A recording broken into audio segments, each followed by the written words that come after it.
आदरणीय शिक्षक और सभी मित्रों को मेरा नमस्कार। मेरा नाम सुमन चौधरी है और मैं तुमोला में रहती हूँ।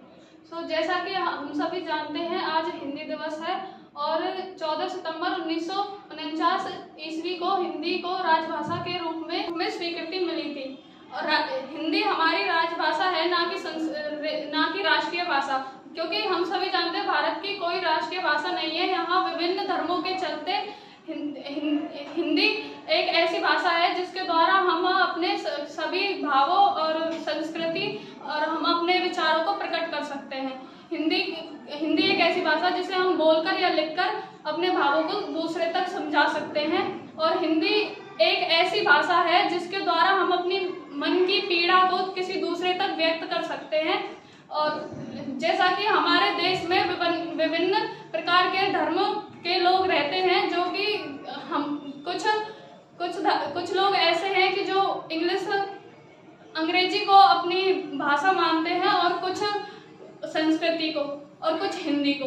तो हिंदी एक ऐसा सरल मार्ग है जिसके द्वारा हम अपने सभी प्रकार के कार्यों में सफलता पा सकते हैं।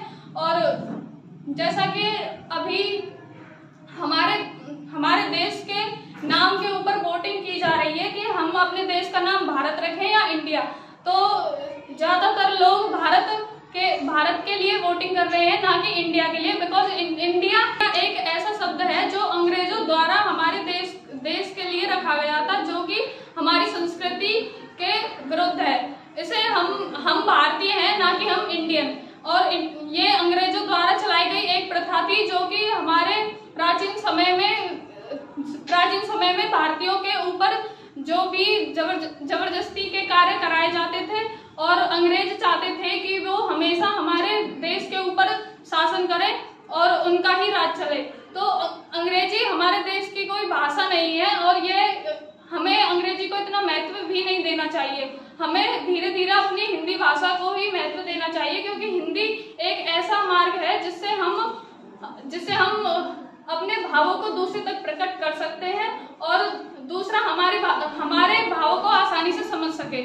और हर इंसान सभी लोग अंग्रेजी में समझने के लिए भावों को नहीं समझ सकते। जैसा कि हमारे घरों में बुजुर्ग लोग हैं, वो सब पुराने समय में अंग्रेजी का इतना ज्यादा महत्व नहीं था, वो इतने ज्यादा पढ़े लिखे नहीं है जो हमारे अंग्रेजी भाषा को समझ सके। और वो अंग्रेजी के द्वारा वो हमें अपने प्राचीन समय के सारे ज्ञान देते हैं, हमारी संस्कृति क्या थी, हमारे धर्म क्या है।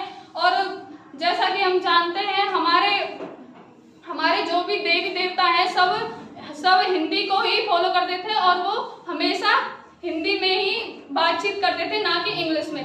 और तो हमें अपने धर्म के प्रति थोड़ा समर्पण करना चाहिए और अपने धर्म को समझना चाहिए कि हमारा धर्म क्या है और हिंदी को ही ज्यादा महत्व दें।